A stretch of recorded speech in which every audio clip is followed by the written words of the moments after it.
Биыл шілде айынан бастап Ұлытау өңірінде сақ дәуіріне тиесілі тарихи ескерткіштерді зерттеуге бағытталған археологиялық қазба жұмыстары жүріп жатыр. Жоба облыстық мәдениет басқармасы мен тарихи мәдени мұраны сақтау мекемесінің 2025 жылға арналған жоспары аясында жүзеге асуда.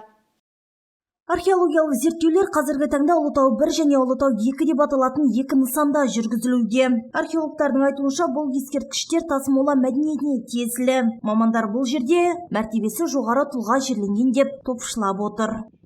Жаңағы басында шашына оралған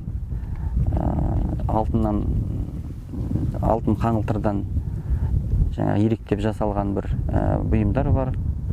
Және оған қоса оң жамбасының тұсында жебенің ұштары бар. Демек бұл да сақтарға тән атрибуттық белгілер. Бұл осыған қарап біз ескерткіштің мерзімін, осыған қарап жерлеу дәстүрін, осыған қарап осы өңірдегі мәдени ареалдың таралу шекараларын анықтаймыз.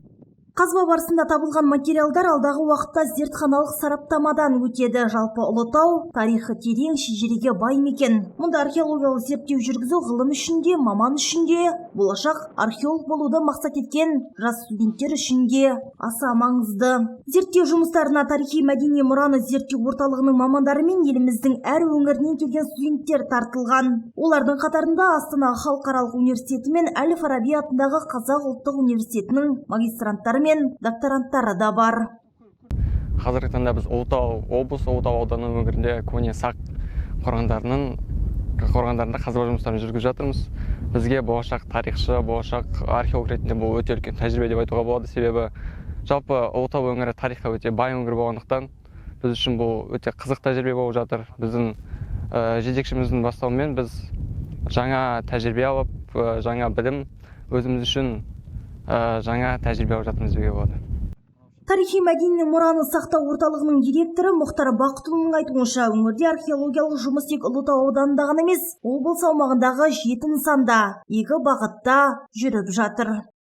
Біріншісі реставрация, ғылыми реставрациялық қайта қалпына келтіру жұмыстар, жергілікті маңызды бар ескерткіштердің. Екіншісі археологиялық ғылыми қазба жұмыстары. Біз қазір Ұлытау 2 объектісінде тұрмыз. Ұлытау селосынан, Ұлытау ауылынан 4 шақырым жерде, осы оңтүстікке қарай бағыттағы үлкен сақ обасы. Ерте темір дәуіріне жататын, біздің дәуірімізге дейінгі бірінші мыңжылдыққа жататын ескерткіш. Жалпы біздің облысымыз бойынша археологиялық қазба жұмыстары 7 объектте жүргізіледі биыл. Қазба жұмыстарының екінші кезеңі Байқоңыр ауылы маңындағы Алтын Орда кезеңінің және орта ғасырлық ескерткіштерінде жалғаспақ. Зерттеу жұмыстары жергілікті және республикалық бюджеттен бөлінген қаржы есебінен жүзеге асырылуда.